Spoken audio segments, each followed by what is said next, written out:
Shalom saudara terkasih, salam jumpa bersama saya Roma Amo Mesia dalam RSM pada hari Minggu biasa ke-24. Selamat berhari Minggu dan semoga pada hari Minggu ini Anda mengalami sukacita rohani dalam pujian penyembahan, dalam ibadah, dalam ekaristi, tapi juga dalam perjumpaan-perjumpaan dengan sesama jemaat maupun masyarakat di mana Anda berada. Saudara, hari ini kita merenungkan firman Tuhan dari Injil Matius pasal 18 ayat 21 sampai 35. Dikatakan tentang pengampunan, perumpamaan tentang pengampunan. Dan di situ diceritakan bahwa Petrus datang dan berkata kepada Yesus, "Tuhan, sampai berapa kali aku harus mengampuni saudaraku jika ia bersalah kepadaku? Sampai 7 kali?"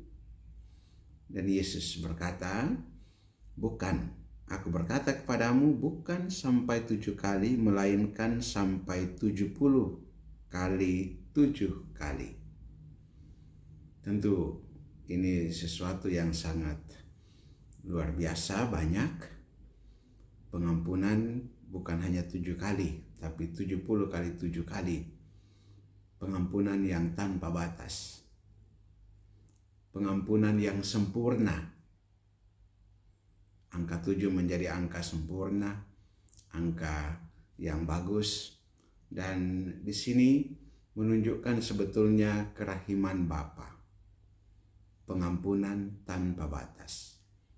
Dan kita sebagai pengikut Kristus juga kita diarahkan untuk mengambil bagian dan bahkan mengambil sikap pengampunan ini sebagai bagian dalam seluruh kehidupan kita.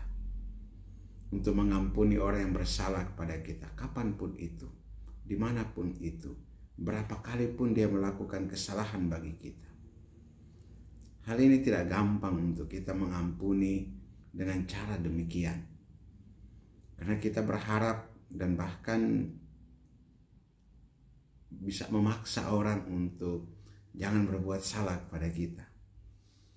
Tetapi namanya orang, namanya manusia, pasti ada kesalahannya, pasti ada kelemahannya, pasti ada kerapuhannya. Selama kita masih menjadi manusia, kecenderungan-kecenderungan untuk jatuh dalam dosa itu selalu ada. Kecenderungan-kecenderungan untuk menyakiti hati orang lain itu selalu ada. Tetapi disinilah letak bagaimana sikap kita terhadap orang-orang yang bersalah kepada kita. Yaitu sikap pengampunan dan selalu mengampuni. Ketika kita mengampuni orang atau bahkan mendoakan orang, pertama-tama manfaatnya bukan untuk orang itu, pertama-tama untuk kita. Kita mengampuni orang supaya hati kita terbebas. Kita mengampuni orang supaya hati kita lega. Kita mengampuni orang supaya beban kita hilang. Karena ketika kita membenci atau kita dendam, di situ kita tersiksa. Ketika kita tidak mengampuni, hidup kita selalu terganggu. Ketika kita tidak mengampuni, hidup kita tidak akan pernah tenang. Maka pengampunan itu pertama-tama adalah tindakan untuk membebaskan diri sendiri. Tentunya orang yang bersalah itu akan merasa lega juga, tetapi pertama-tama dari sisi kita membebaskan diri kita dari orang yang bersalah kepada kita. Semoga kita dapat mengampuni orang lain.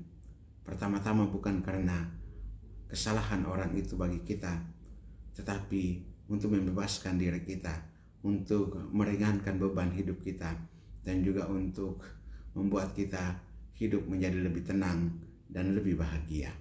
Marilah kita berdoa.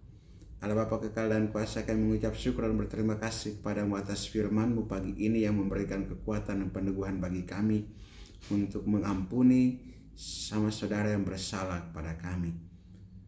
Mengampuni tanpa batas. Kuatkanlah kami dalam mengampuni ini dengan Roh Kudus-Mu, agar pengampunan yang kami nyatakan, yang kami berikan, sungguh keluar dari dalam hati kami untuk kebaikan kami masing-masing maupun kebaikan orang yang bersalah kepada kami.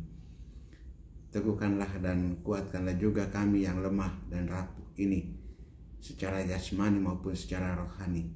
Secara jasmani, sembuhkanlah kami dari sakit penyakit yang kami derita. Demi Yesus Kristus Putra Tuhan dan Juru Selamat kami yang hidup dan berkuasa bersama Dikau dalam persatuan Roh Kudus Allah sepanjang segala masa. Amin.